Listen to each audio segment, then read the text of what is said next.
Hi, welcome to our first all in person episode of Free Lunch, the podcast of the Salem Center, where we discuss among ourselves issues of the day. And we're recording this a few days after the 20th anniversary of the September 11 attacks. And just talking amongst ourselves, we've all noticed this is just a momentous event in the country's history.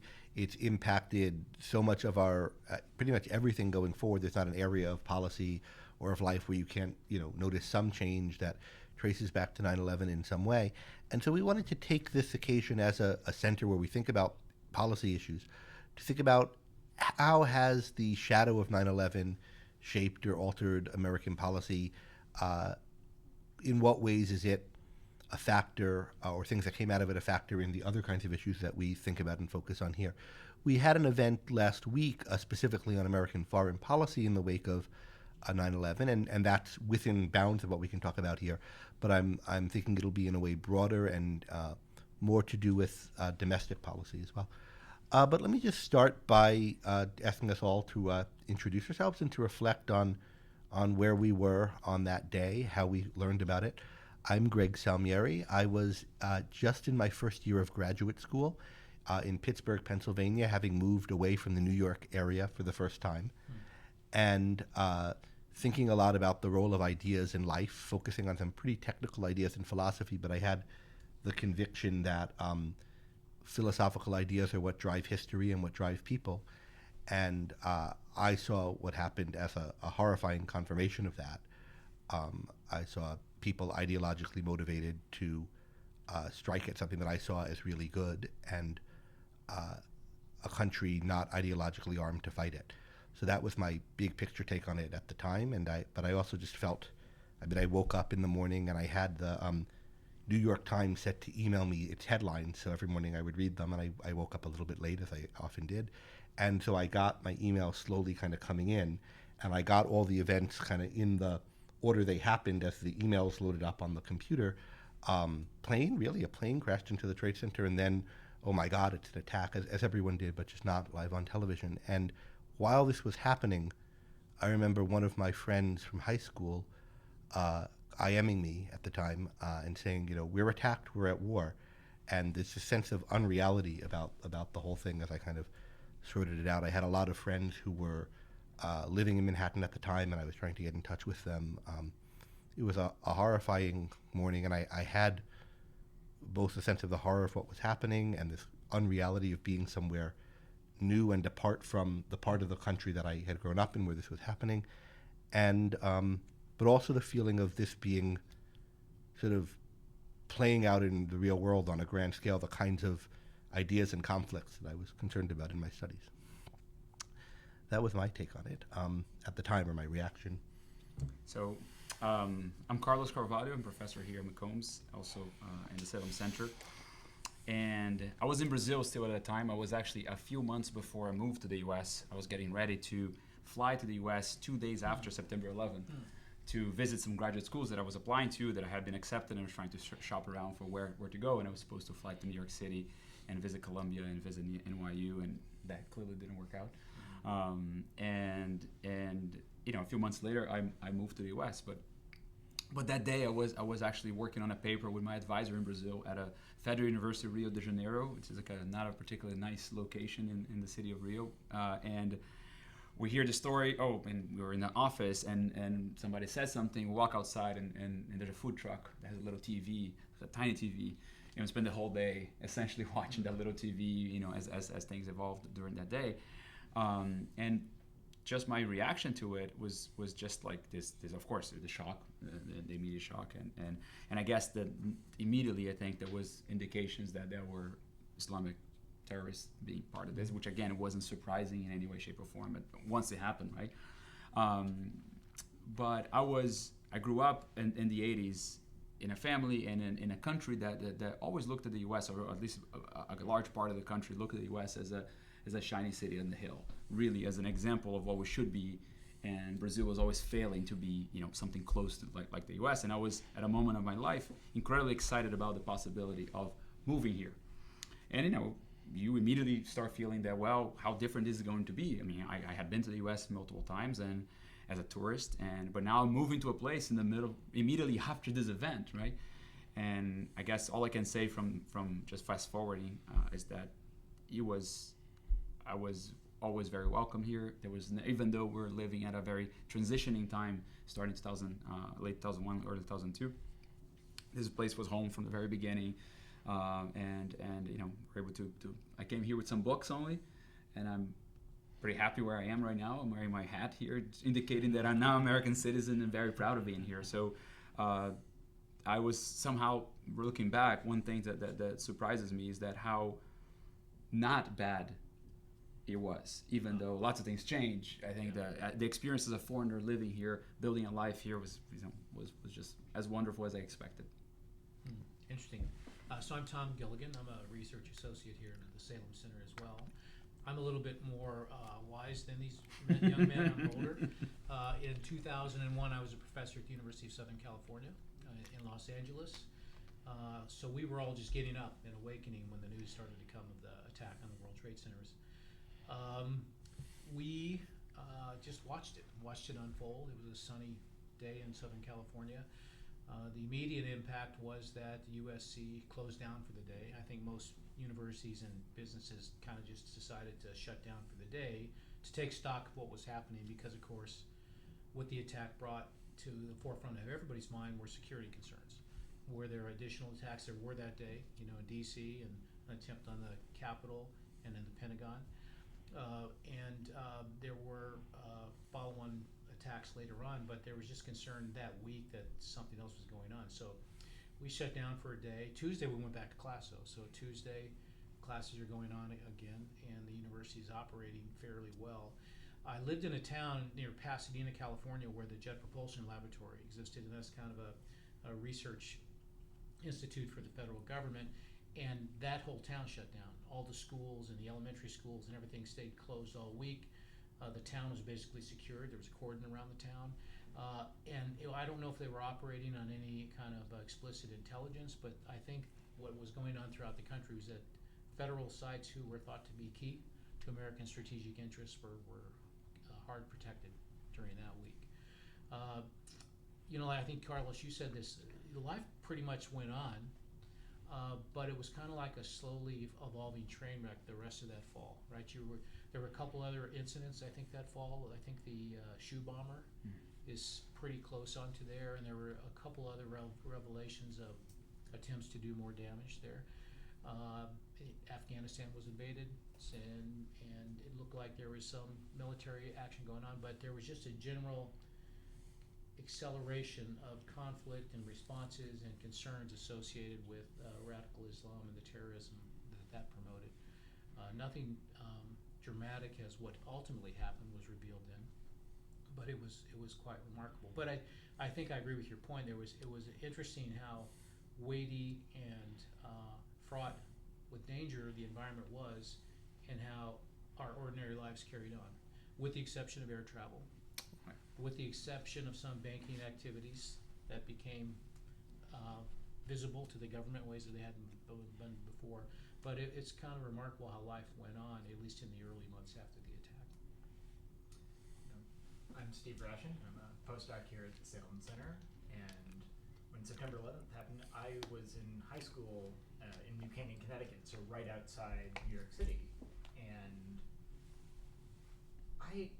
what I remember in that day is so many of my friends' parents worked in the city, so it's just a sense of fear, because I knew that my father worked in Stamford, so I didn't have to worry about him. But so many of my friends, I knew that their parents worked in Wall Street. They worked in Lower Manhattan, and so yeah, the sense of fear is just something that I've never forgotten.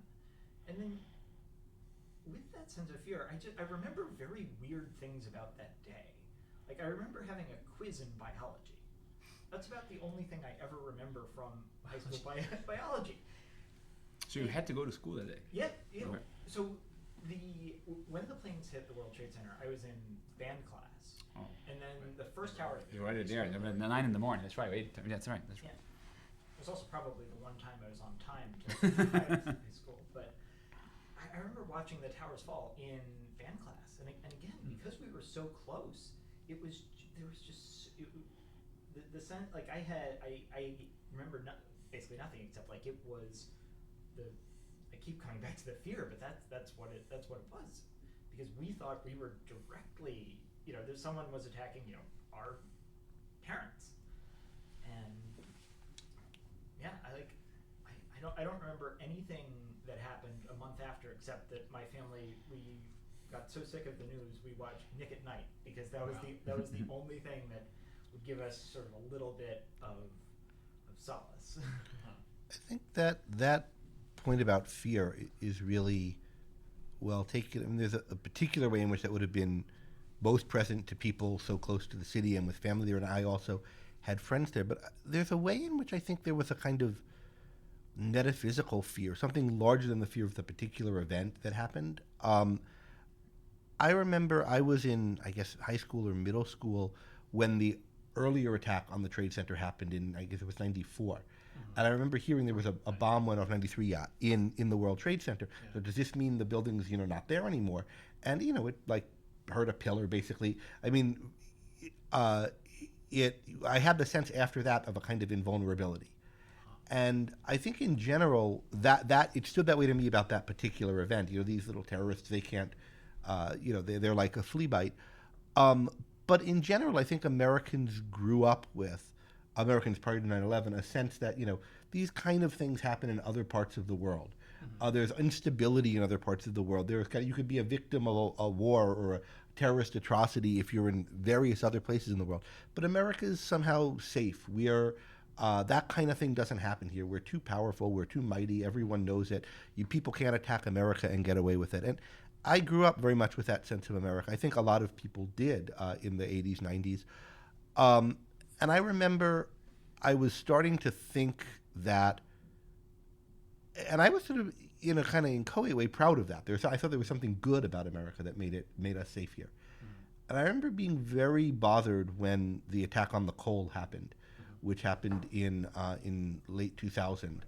And there had been, an escalating set of attacks on American institutions since 1979, of course, from Islamist militants with the Iranian Revolution. But there have been different ones over the years. But I remember particularly the Cole, like some people in a little boat blew a hole in a military ship.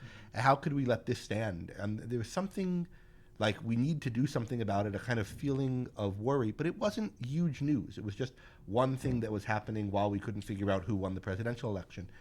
And 9/11 was that writ large. And I think everybody had that experience of we're not safe or protected from the world in the way that we thought we were.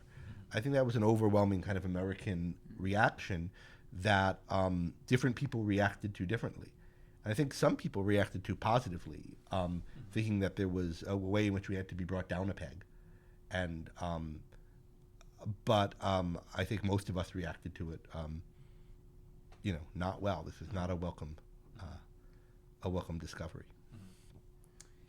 Yeah, the notion of not being vulnerable was definitely something that he was from abroad. It was a very similar thing. Like, wow, that can happen to the U.S. This seems crazy. And the one thing to mention also from that day is how everything stopped in Brazil too. It's not like people were going about their business, not paying attention to this. This was like everybody watching on TV and saying, what happens next? Because one way or the other, we're in Americas, we're very much dependent on a lot of things associated with the U.S., right? So I don't think there was any sense of threat for us, physical threat in Brazil. We've never been attacked, but it's something that everybody understood the sort of like the consequences to all of us, and how important it was to be, and I think it was a pretty clear. I'm sure there's like overwhelming support to America at that point in time. It was not like any sort of like, haha, you're imperialists. No. I think it was very much like, no, these are our friends. This is not something and you mentioned about the vulnerability aspect of it. I just learned today, I was doing some reading about this. We think about Pearl Harbor as being an attack in the U.S. soil. Well, that was actually not, it was a territory at that point in time. So the earlier attack the only time before 9/11 that there was actually an attack in U.S. soil was the War 1812. It's a long time ago, right? Yeah. So yes, very much not a place that anybody thought they could have been attacked. But Yeah, and I remember Greg mentioned that there may have been some people in the United States who thought, well, we got our comeuppance and that was good. I think that was a very small minority, and they didn't express that view very much. And quite to the contrary, I had really never seen that much unanimity around coming together and trying to formulate a common appropriate response to the United States, at least in the early days. That diminished over time, but there wasn't a political. The event was not followed by a lot of political controversy and debate. I think that's true on the large public stage. I was a first-year graduate student in philosophy at a program that had a number of people who were explicit Marxists and had some of them had very bleak views about America and its role in the world. And I don't think there was anybody who was quite saying America is, America deserves it or it's worth it or what did you expect. But there was, among some of my peers, I remember being at a party where this came up, a lot of reaction to the display of American flags, for example. So American flags came up all over the city. And somebody said, don't people know what that means? And I said, yeah, it means life, liberty, and the pursuit of happiness. But it was a attitude among my cohort there, and it affected my relationships with a lot of people, that no, it's a symbol of imperialism for a lot of people. A lot of people don't recognize the horror and the injustice of Americans. Right. So, I think that was a minority view, but it was a minority in some influential places, and in a way, a minority that touched my life in particular. Yeah. I mean, I saw that someplace. So I saw it in church. So, for example, we would have some church meetings afterwards. You go to a Presbyterian church, and the strategy to invade Afghanistan came up very quickly, right? Because that's where the hotbeds and the breeding grounds for these terrorists allegedly were. And there were a lot of, and in these church meetings we had, there were a lot of people who go to Christians. A lot of Christians are pacifists naturally, and they like to turn the cheek, things like this. And there were active debates about whether or not Afghans should be invaded or not. Many people characterize it to it's already a rubble. Why do you want to bomb it again? Those of us who thought it was actionable said, well, this is where they're training and equipping these people to do these kinds of things. But I didn't mean to say there weren't differences of opinion. They just manifested themselves. What I saw, there was no glee in the attack on the United States in the people group that I saw. And I think it's also true across our allies abroad. The reaction of the UK, France, and the whole of Europe was very much immediately very supportive, and there was never, I don't remember seeing scenes of any country that was like gleefully seeing that, there's a chip on their armor right now, right? It was very much like a overwhelming set of support, and that came across even in the invasion of Afghanistan, and there was definitely something that came with a great coalition. I was watching Connie Rice talk about the Secretary of State at the time talk about the immediate aftermath of this.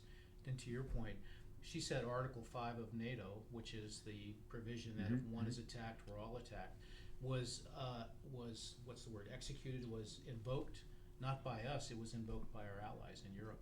They approached her and said, we want to do this. And she said she was kind of put aback by it because she'd had a conversation with President Bush about whether they should ask for it or not. And before they even asked, they did it. So there was a lot of support from Europe. Right. And there was a tremendous sense of that signals internationally that this is a kind of moment in history that things are going to change or might change or something. We have to, what's next, right? And there was going to be some kind of military response, presumably, or at least the opportunity for it. How is this going to affect world geopolitics? This must have been part of what everyone in Brazil was thinking, and I think everywhere around the world. And I think in general, most countries stood in solidarity with America and were, were horrified by this attack. But I think it's, there were groups that plotted and planned this, and there were governments that were supporting those groups covertly. I mean, certainly the Taliban in Afghanistan, but I'm sure Iranians were none too upset about what happened, and there were others. Right. Or even somewhere else, Saudi Arabia. Yeah. Parts of Saudi Arabia. Right. And you say there weren't many images of people celebrating, but there were a few that went around on the news. I mean, that's true. There was a. I never knew whether they were true or not. I mean, it seemed like there was like staged some of that. But might have been, but there was. I mean, I remember some people celebrating in, I think it was one of the Palestinian territories, and there must have been people somewhere around the world who were. Absolutely. So, what were the after effects? I mean, what would you guys say are the big picture or some of the big picture policy changes that resulted from this? We could start with specific policies or a theme running throughout them. I think we may have mentioned this is I think there was, from my I don't know much about foreign policy. Not something that I particularly knowledgeable about. But as far as domestic policy, the thing to me that stands out as a consequence is a normalization or encroachments on civil liberties in a way that has long-term impacts that at first we don't realize. Well, it was necessary. We needed to do a better job in getting information in order to get the bad guys, and not act before. And in fact, one might say that we're very successful at that. There was no other big terrorist attack since 9/11. So I don't know what the counterfactual is, but you can say that maybe the actions that were taken, the better coordination of all the intelligent units and the things that got past the provisions of the Patriot Act might have led to an improvement in our safety, the creation of TSA and all those things. But I think those things also, they come with a normalization of certain aspects of government intruding in our lives that we never revisit. We didn't now start thinking about the cost benefit of that. Yeah, do we still need to go through security the way we go through security? Do we still need to have our bank accounts being whenever you transfer some money abroad? And that kind of normalization creates, I think, a sense of like, well, okay, the next thing is now it's not a big deal. We keep doing it. We keep doing it. And we saw something like that playing out. No matter what you think about the events around the 2016 election, that apparatus played a role in something that was very unique in our history, of a sitting president knowing about an investigation of a political candidate, a presidential candidate, right? And that was approved through a Fisa Court, I think. That was my understanding, which is, again, something that, a provision that was created during the Patriot Act. And whether it was right or wrong, that's not the point. The point is that was not a terrorist investigation. That was something to do now that can influence domestic policy. Right. So some of the pieces of information that are available now that I might be on the phone with my doctor or my kid or whatever, that thing, you might think, well, they're not going to listen to you because there's nothing important about any terrorist-related thing, but you never know how they can be weaponized later. The existence of that data and the fact that we're doing certain things, and there was some pushback. I think we have seen I think the court struck down some policies, some strategies the NSA was putting of like gathering data in massive scale and so on. But still, I think that normalization is something that worries me.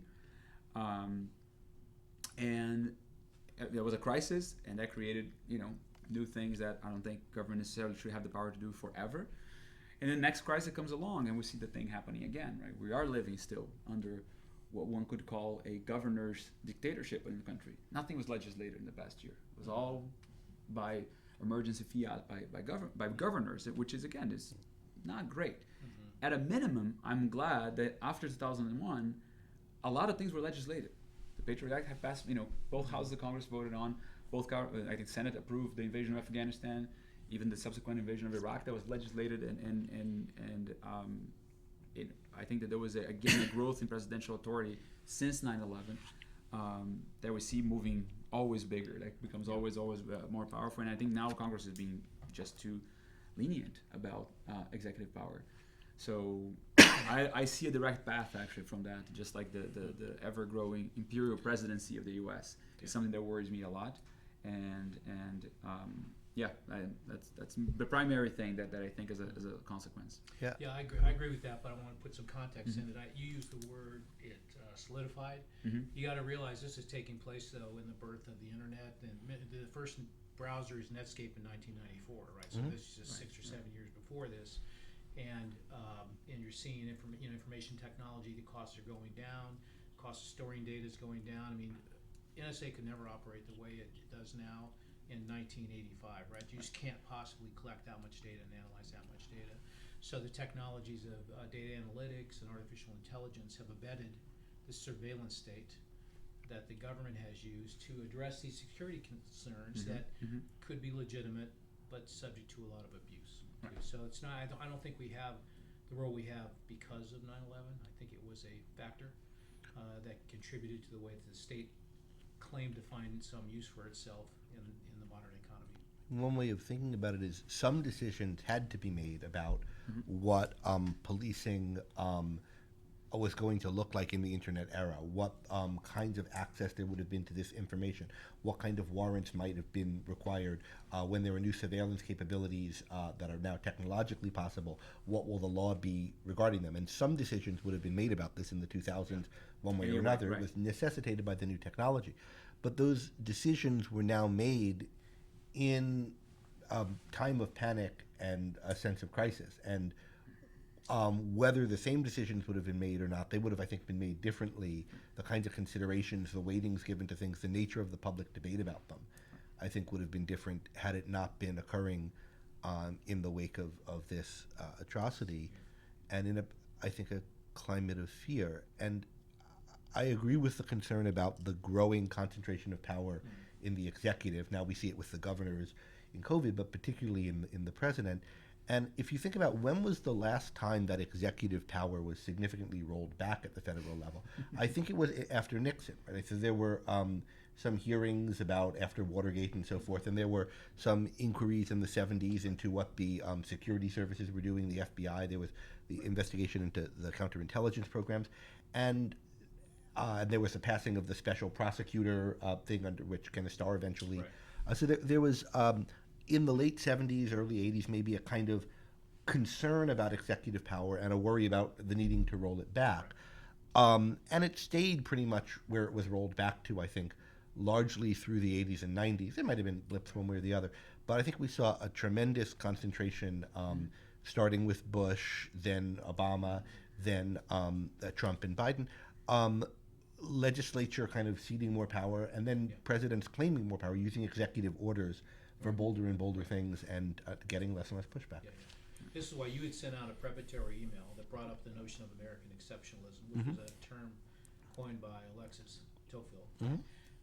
And your comments here caused it to raise again. I thought it was an intriguing marker to bring up. Just remember what Tocqueville believed, right? He had an operating political theory that democracies turn into dictatorships because over time people freely vote for things that will give them more benefits, less work, more benefits, things like that. And he thought that was kind of a universal rule until he came to America. He visited America in the 19th century, and he saw a country made up of strongly self-reliant individuals whose behavior was protected by a Bill of Rights, strong property rights, heavy valuation on entrepreneurship, heavy reliance on Protestant work ethics, and he kind of changed his mind about the inevitability of that. So I think the question in your email was, did the 9/11 attacks kind of erode or diminish American exceptionalism? And I think they did, to the extent that they caused people to be willing to cede more of their individual liberties, their individual autonomy, their individual action to a government who they thought would protect them. Then he said, that's a negative side, right? I think I'm always positive about this, though, and I think if you really look at Tocqueville, he looked at the domestic complexion of America and thought that's what held up exceptionalism. You know, the value of individualism, the way the economy ran, separation of powers, federalism. He really thought federalism was a big deal. He was totally impressed by the energy of the civic organizations and local governments and things like that. So I think the intimation of your email is correct. There was a punch to the gut on exceptionalism, but I don't think American foreign policy and our foreign adventures have ever been part and parcel of what makes us exceptional. I think they're a result of our exceptionalism. So Pew had an interesting report in 2017 looking at American exceptionalism, and the question was something like, do you believe America is the best country in the world, among the best, or not among the best? And there's some deterioration. I think that the first iteration was in like 2003 or 5, and the last iteration was in 2017. And by 2017, it was only like 15% of people said that America is not among of Americans said that America is not, if not the greatest country, among the greatest country and the greatest countries. And there were slight partisan differences in this, but I thought this was interesting in as much as I thought the slice of people who would have said America is not among the greatest countries would have been larger. I guess my prior was that 20% slice would have been much bigger. So I read this and I was very pleasantly surprised that the vast majority of Americans believe that America is, if not the best country, among the best. Yeah, and I think so. The growth of federal government after 9/11 also plays a hand in different aspects.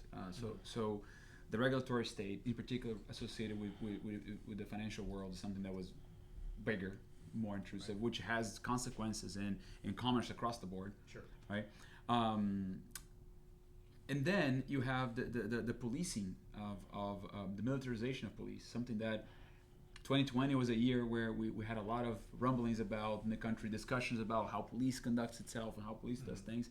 There's a link there. There's a link between, I think, that the heavy armor vehicles and all those things that you see policing having these days, that was not in place in 2000. That was something that the federal government, through their grants and their sort of like needs to support local law enforcement to be better prepared to respond to things like terrorist attack, created an apparatus that is much stronger now. And again, I am a big supporter of policing, and I think we have to be good policing is a necessary condition for a functioning society.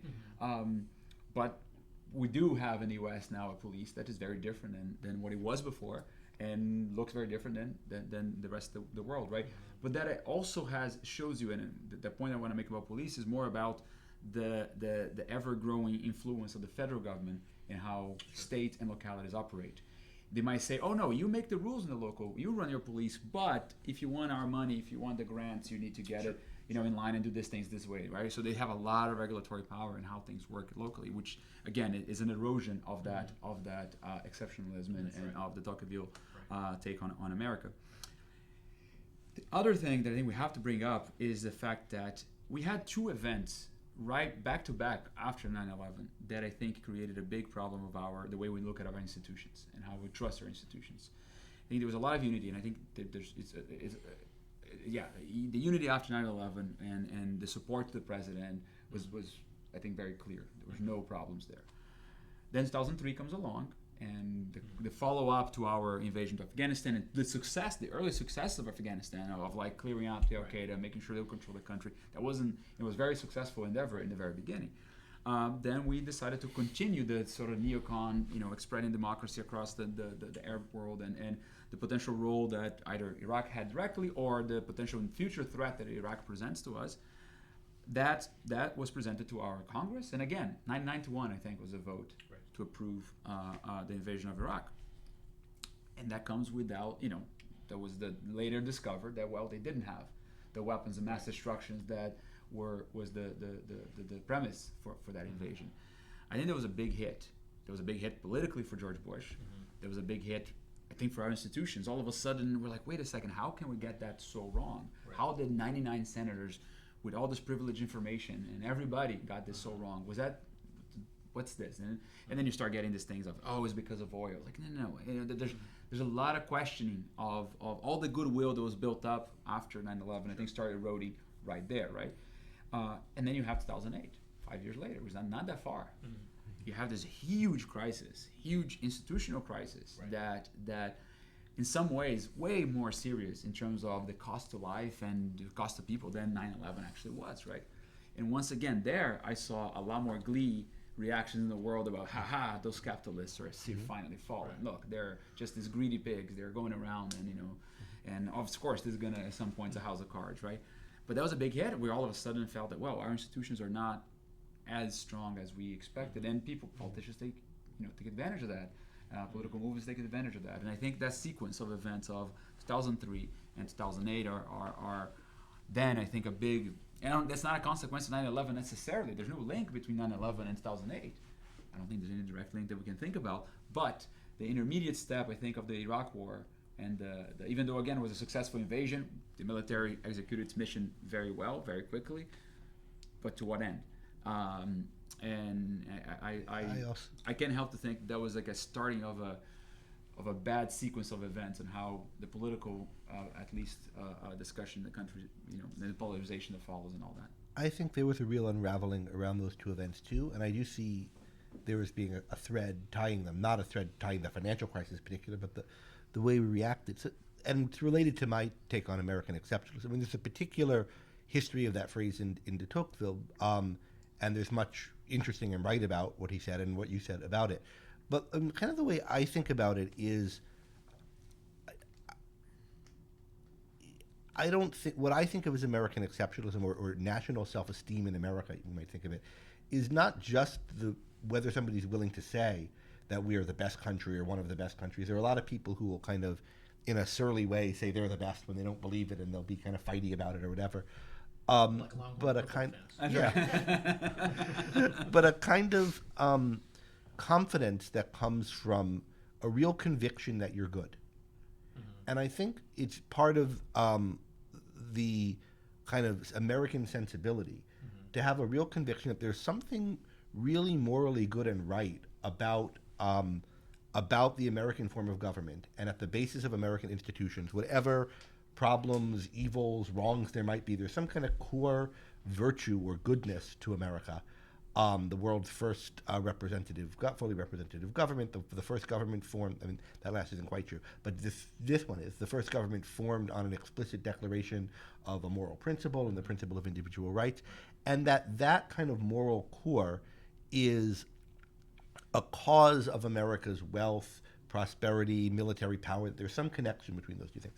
So I think kind of central to the earlier American sensibility when I was growing up, what I and almost everyone I knew took for granted, with the exception of the kind of people who were trying to undermine American values in that way, is that there's something essentially morally right about America that's a cause of America's preeminence in the world and a cause of our safety here and wealth here and prosperity here. And I think that conviction is true, and I still think that it's true. But I don't think I think we less and less have it. We less and less have the conviction across the culture that that's the case. And I think this is not like the left doesn't have it. I think the right doesn't have it anymore either. And I think it really started to unravel in the wake of 9/11. We didn't know why we were attacked. We didn't know what to do about it.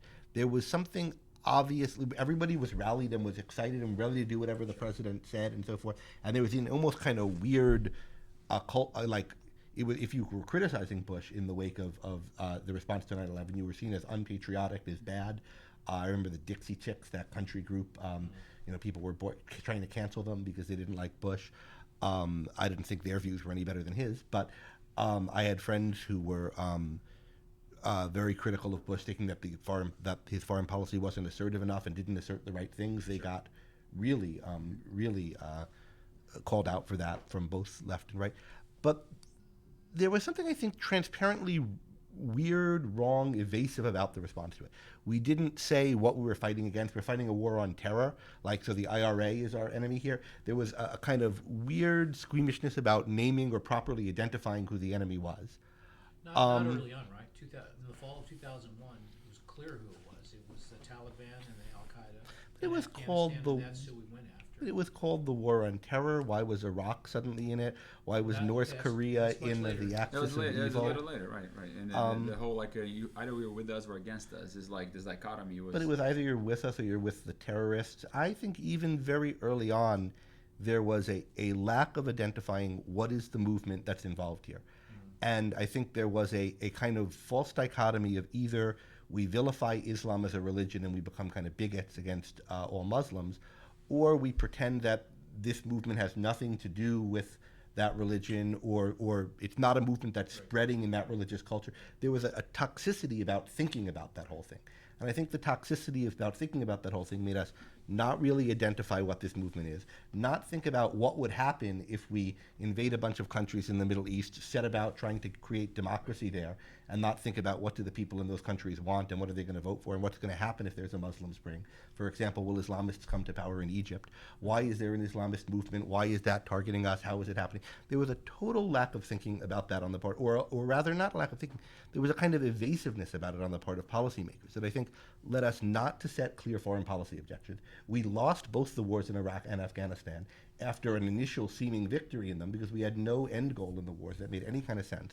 We didn't have an end goal because we weren't thinking about that. And more, I think people got the sense that there's something our leaders aren't telling us. There's something our leaders aren't willing to name the enemy, aren't willing to describe what it is. Donald Trump got applause when he said, "I'm willing to say that it's radical Islamic terrorism." But George Bush wasn't saying that, and I don't think radical Islamic terrorism is even really the right word for it. But there's something like that we didn't kind of think about. What is this movement? What's its relation to the religion? Such that people were either hating on Muslims or feeling like they should, or being just evasive about the issue. I think that was a major problem. Then I think we were lying to ourselves, and eventually it came out. We got the Afghan papers about how much was known about how bad things were militarily, how early. But even before those papers came out, it was knowable in 2004 and 2005, even in 2003, that we had rules of engagement that didn't make much sense. Soldiers were coming back with horrible kind of stories about what they were doing and what's it for. And I think that really erodes trust institutions. Then we have the Iraq invasion and this tremendous intelligence failure, and people think like, we can't trust our governments of bozos. You used to think like, if the government of Iraq and the government of the United States said something, sure, I don't trust politicians, sure, there's a lot wrong with the government, but who are you going to believe, this guy or this guy? I think now people have just much less faith and much less confidence in the American government, and it's sort of to an extent been earned. I think we've shown that our institutions are less good than we think they are, but thought they were. But I think a result of that, the kind of bottom has fallen out in people's perception of American institutions. So it's not just they've become more critical as maybe we all should have been to begin with, but there's a sense of nothing the institutions tell us is any good. Nothing about our government is really moral or good.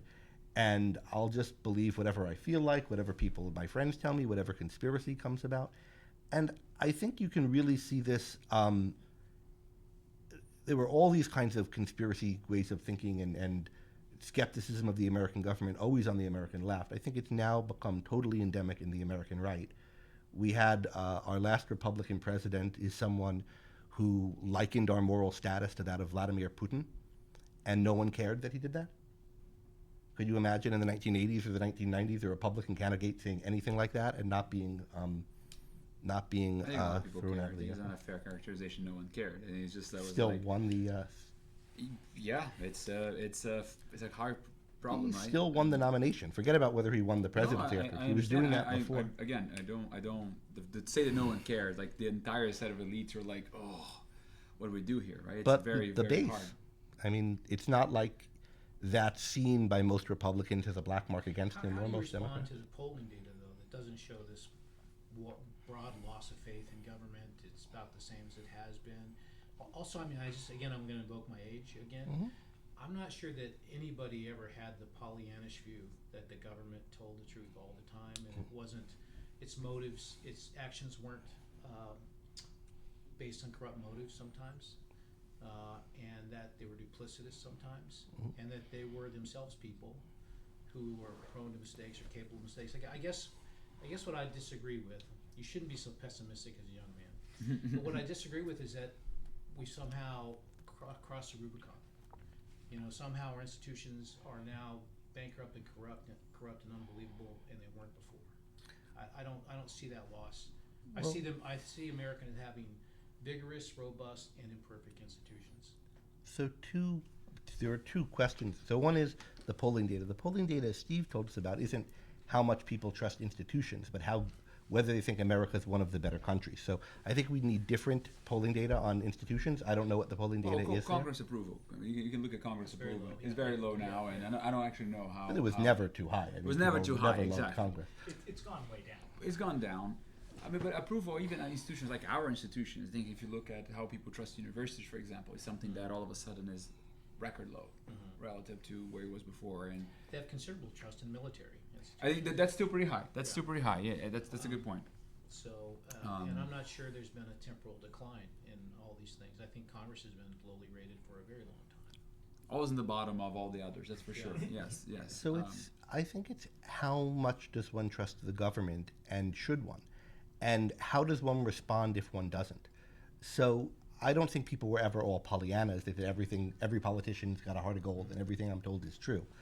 But I think people had the idea that if the American government intelligence services tells us that this country has weapons of mass destruction, they're likely right. They're not going to be wrong or lying about something so big, either wrong or lying. if the American intelligence apparatus tells us that there's been an attempt to hack us by a certain country and that's trying to interfere with an election, there'd be general confidence in that assessment is true. You wouldn't get partisan bickering about whether it's true. I think those kinds of things, I think, there was much more trust than there is now. At least I think that's the case. And it's not that it can never be reformed, but we're in a place where I think we're at a very low level with respect to that in a way that we weren't before, and in a way that I think poses is a major factor in our current politics. I can agree that there's a recession in trust of institutions, particularly if you're talking about governmental institutions, but we've been there before in the post-Vietnam era, right? In the post-Watergate era, I think. Post-Watergate era, so we've seen that and we come out of them and things change. So I think it's just a cycle based upon tumultuous events that we think ended badly. So everybody now thinks what we did in the Middle East ended badly. We didn't have a tax for the longest time. Right. And it is what it is, and we reserve the right to go back if we have to. And of course, a lot of people predict we'll be back in Afghanistan if they use it as a proving ground for terrorists. But who knows? In hindsight, you can call it a fail. Mm-hmm. But again, what are the principles by which you're judging this is a failure? This is what I would. Yeah, it's a very Greg-like question. I would agree. Well, I would agree. I would agree with are. that. I would agree with that in the sense that it's hard to direct link to 9/11, the erosion of this or the erosion of trust that we have right now. I think it's right now. I think we are at a time where there's a lot of distrust in the government, and just again, the pandemic didn't help that either, right? There's a lot of that. Linking that 9/11, I think, is difficult. I think there's some steps that were taken along the way, but and I think 2003 perhaps is the one that I see as like, oh boy, we were wrong. We're wrong about that. That was a bad choice, and that bad choice led to Republicans not winning the next election, right? So there was a primary campaigning slogan of Obama versus Hillary in the primary for the Democratic nomination was that I didn't vote for the war in Iraq. He didn't even give him the chance. He was not in the Senate then, but he could claim that, and she actually had a record of voting for the invasion of Iraq, right? Mm-hmm. That was a huge important thing. So clearly they play a role much later. I don't think it's that arch. It's very clear on that erosion. Other than the fact that yes, maybe it was unlucky that happened, and then 2008 happened in the period where we're still recovering. No? The role I see is more connected to the things you were talking about earlier. So you have Fisa Courts, which are unaccountable, kind of confusing things, unclear whether they're good. I think they're not, but there's a lot of concerns over them. So you have the government doing something kind of shaky, a lot of people, if they know about, are suspicious about. You have this happening in a context where it's now become clear that there was massive, crazy bad intelligence failure on the war in Iraq. And you have this Snowden coming out with all this evidence about people, about the level of surveillance, and you have cases where brass of the military and the intelligence services seem to be lying about it. So you have a situation where there's real reasons now for an erosion in trust in these government institutions. At the same time, you have transparently dishonest and unconcerned about America's moral standing politicians capitalizing on that lack of trust to make kind of arbitrary claims about what's happening in the campaign. I'm talking here specifically about Trump, but others are doing it. So there's a kind of reason to be mistrustful of the institutions. There are people who are taking advantage of that lack of trust to make kind of irresponsible claims, not saying, yeah, there are reasons to worry about these institutions, and here's what I'm offering to be more accountable. But they're not accountable, so believe in my unaccountable BS instead. You have people on both sides polarizing around that, and not much. And when you have people standing up for process, for things that are against collection of or exercise of unaccountable power by various officials, you don't have people credibly celebrating it.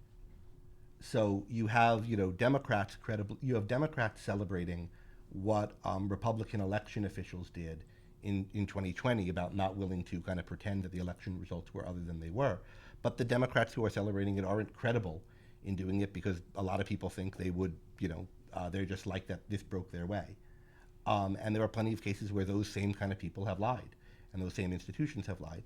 And then you don't have the people whose way it didn't break celebrating them as standing up against their interests. So I think there is a kind of real erosion of confidence in institutions and respect for the kind of people who are standing up for the values that make the institutions work. And you can see it in the kind of history. But we need data to prove that that's a kind of article attitude that's spreading throughout the culture, and we need surveys of the right things, and I don't know what they are. Yeah. So how do we rebuild trust? If the problem is there's no trust, what steps can we take to rebuild trust in institutions? Is it as simple as, well, if you're in charge of an institution, you need to tell the truth, no matter what the consequences are for your institution and for you personally, or is it something else? Is it a much deeper problem? Oh, I like to think about the principles in which the institutions are built, right? So focus on the principles no matter what. Not necessarily say the truth. Of course, tell the truth no matter what. That's always a good principle. But like focusing on the principles of the institution and not trying to. But it's hard because the opportunities are always there for in particular the politicians currently, right? There's always bending the rules, not bending the rules, but like using the rules to their advantage locally, because that's how the process works, right?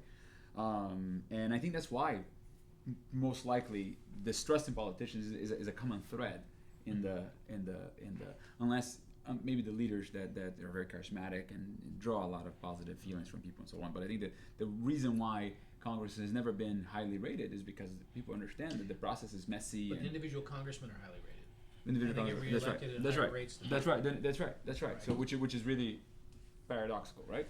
Yeah. It's not paradoxical. I mean, voters are my guy people. is my guy, right? My guy's my guy. I right, want my right. guy to do what I want to do. I want the NSA director to lie to me all day as long as he keeps me safe. Right? So you got to remember, these are democratic institutions who are trying to affect the goals and objectives of the voters. The voters aren't always rational, and the voters change their minds from time to time. They also don't share the same goals. Yeah. So, But so one example I think in the distrust that I really think it's very important for us to work on is that I hope Congress decides to assert its role and be more prescriptive in how it writes legislation and be more making sure that it reins in executive power, because that I think is a sequence of giving up executive power, giving up legislative power to the executive is something that is going to just allow for the next sort of demagogue and the next populist to start using it in worse and worse and worse ways, right? So that's something that I think both sides have a lot invested in it. Let's make sure that Congress rein in and bring in the sort of oversight that's due, because that's where I think the most the deliberations there will generally lead to better decisions, better institutions, so on, if they do their job, if they actually act on doing their job. I don't see any of that coming in. I don't see. I would think that, for example, you like to bring Trump a lot, and I disagree a lot with you on the facts of the Trump presidency. I think it was actually a much better presidency than people give him credit for, even though I really disagree with the style, and the substance was actually much better than the style. And do you like his haircut? I do not like the haircut. I don't have my MAGA hat today. I should have brought that one. I don't have one. No, but even so, I was making that point is that I thought that clearly was a very unusual new president saying a lot of crazy stuff, right? And be an outsider to the system, a clear outsider to the system. I would think that at that point the system would be, wait a second, we need to make sure to rein in the power of that office so that whenever that happens again, that's under control, right? And you saw the reverse of that. And from either side, nobody seems to care about that aspect. And that is something that I think will be very positive. Like, instead of focusing on the next scandal for the news, they could have focused on, this person we don't like was a weird, different person to be chosen to be president. Let's make sure that we act as a body that we have the power. We are the people, not him, right? He's just an executive of our will. Let's make sure that's the case. But there was no movement on that. And that's surprising to me. And that everyone, including those who liked Trump, could recognize that if some guy could get in this office that we don't like, and what will he do now? But this brings me back to the kind of de Tocqueville-like points. Because when you were saying about why isn't it a paradox that people like their politicians, right, their congressmen, even if they don't like the institution, the kinds of reasons that voters don't all share the same values, that they want my guy, are the kinds of reasons that de Tocqueville thought democracy led to totalitarianism, right, to dictatorship. or to tyranny rather, he would have put it, that and why was it not going to in America? Why was America better? What was exceptional about it? Well, yes, of course, we don't share all the same values. Of course, people have interests that might run counter to one another and might run counter. But there was, I think, and this is what I think is the central value of America, an agreement, not universal, but very widely held, on some basic principles about what government's role is supposed to be. Agreement not held perfectly, compromised on in lots of ways, I don't think held consistently, but that the country is for the protection of individuals, that we need balances and checks of power, institutional structures. When somebody is in office, they're not meant to do whatever they can for the sake of the particular people who voted for them, but they're rather meant to execute the duties of that office to the best of their ability, honestly, and so forth. And it's those values that I think we need to build on if our institutions are going to earn the trust back. And we need to value them as voters, which I don't think now Americans by and large do. I think by and large Americans today are very scared by the other party, whichever party they're not part of, or they're less part of. They're either scared by the Democrats, what will AOC do, or scared by the Republicans, what will Trump or McConnell do. And on a kind of view that our side needs to do whatever it can, whatever strong-arm tactics it can use to make sure those other bastards don't get to force their agenda down us. And I think what we need to be thinking about is what are the principles that prevent us from being in a mob rule, in a tyranny of the majority, where the competition is just who gets to be in the majority to tyrannize over whom. What are the things that made us better than that? And where are the places, who are the people, what are the moves, what are the things that are happening now that are exceptions to that? And how can we celebrate them? I see, well, the principles I see is one institution that to me is the most important American institution of all is our marketplace. Our marketplace is unique. It's never been replicated anywhere. We're a very competitive economy for that reason. And, you know, that gives me a lot of hope when I see the crisis that we just lived through and the way we're able to weather that through our economy in a way that's like our luxuries didn't disappear in the middle of like an incredible hit to the system early March 2020, right? Our corporations operated very well. Our, you know, the way entrepreneurs were able to quickly change the way things are done and improve life in a lot of different ways. That gives me hope. The fact that the American people and the ability, and by the way, when I say American people, it's just not Americans, like the sort of like entrepreneurial spirit that is unique in this country, that is exceptional in this country, that gives me a lot of hope. And I think the less we pay attention to the politicians in some ways, the better. Right. But as long as they get out of the way, right? That's what we need to make. Hopefully those people, that kind of entrepreneurial spirit, eventually going to start supporting the types of government that, like, you know, what you need to do is make sure that the streets are clean, the trains are running, and get out of the way. I would hope that we see that, especially like in the sort of I guess the young folks coming into the marketplace are these days a lot more, you know, less likely to just want a stable job. They're more creative in terms of their abilities. The types of things that they want to do are more potentially entrepreneurial. I think that's the word that I keep using, right? The freedom. So that's the part that gives me hope. I mean, me too. But the freedom for the market to do that, right? The freedom that the market requires to do that depends on there being objective rule of law, depends on it not being the case that whoever happens to be elected next can put the kibosh on everyone's plans. And we need to sustain and grow the kind of government that is like that. And I think what we need to be doing is looking for the people who are, and celebrating the people who are showing some kind of adherence to some elements of the principles of separation of power, of rule of law, of procedure, and putting that above the interest of their party as a power block. And so I would say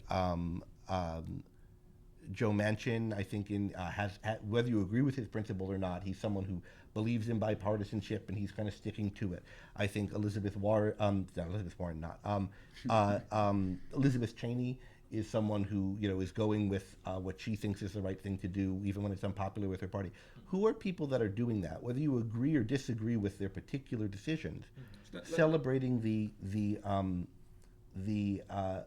impetus to follow principle and thinking about whether the principles are right, rather than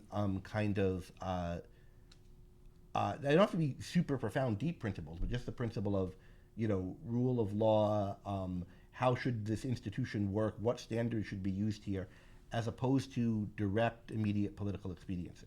So let me ask a question about that, because I think, again, we're no longer talking about 9/11 to some degree, but it's the last year we saw a very unique set of measures by government, very unique, unprecedented across the board, unprecedented. Yeah. To the scale that was done, was unprecedented in this country. And yet there was very big disagreements about what was the role of government in doing so. Mm-hmm. And in fact, I think there was robust disagreement across different states. And there was a lot of people. Models. Yeah, and there was a lot of people in this country that stood by freedom, even at a high cost. I mean, the cost of freedom it was something that people, weighed those trade-offs and said, I want to be in a place that will respect people's individual rights to do this, and that, regardless of the potential cost of life that would generate. And you saw that very clearly. And again, you're always going to say there's always political expediency there because politicians take advantage of that feeling, but that's something that was a reaction to the types of people that live in those places. There's a reason why North Dakota act in certain ways during the pandemic and Massachusetts act in a very different way. I think those voters have a tendency to believe in individual rights in a way that the politicians reacted to it. It was not because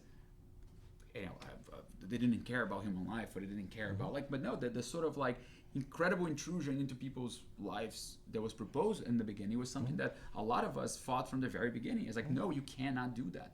That is beyond the pale of your duties, even in the light of a crisis. This is not the crisis that justifies these acts that you're taking right now. That gives me hope as well. There's a robust disagreement on the role of government. Some places accepted some rules, some places did not accept some rules, and to be determined the long run effect in health associated with that, we don't know clearly that, but that was unique to the U.S. Again, unique to the U.S. You don't see a lot of Europe, perhaps one country in Europe that decided to be a little bit different. There was an outlier in Sweden, which I never would expect ahead of time. Australia, New Zealand.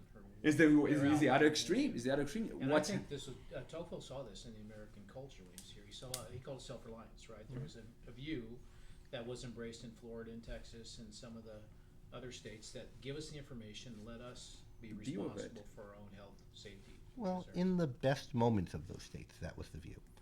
But I don't think that's really what dictated their responses. I mean, DeSantis is not consistently or even close to consistently saying the government should stay out of this and it should be private decisions, right? He banned cruise ships from exercising their private judgment from docking in Florida. So it's on a lot of issues, I think they're reacting properly against a tremendous government overreach. And it's important that we have a spirit here that does that. But too often the form that reaction took was just preferring another government overreach policy to the particular one that they disliked. So we have the governments warring with one another. On the ability of the individual to manage their own problems. And the errors that DeSantis makes and Abbott makes are putting the onus on the individual to take care for their own health safety. Right. The sort of the anchor of the principle is there. Yeah. Right. And then you might disagree with the tactics of it, but the strategy, the overall goal is the same: is to protect individual rights. And I mean, the life in Texas since May 2020 has been very different than life in California since May 2020. And I am very, very happy to be living in Texas during that time because I see what life was like for friends and family in those states where and again, there's a cost. I even if I accept the cost of it was more dangerous to live in Texas, let's say, based on the fact that there's maybe more potential infections and therefore maybe more people will die. I think that's is a trade-off that I think individuals should be involved in making that decision as opposed to, by diktat, right? And I do, and again, we don't have to talk about individual politicians. Just that the sentiment is robust, and that sentiment led to a lot of places in the country to be way more skeptical of the heavy hand of government dealing with this. And one side was very clear in their willingness to accept a heavy hand of government, and the other wasn't.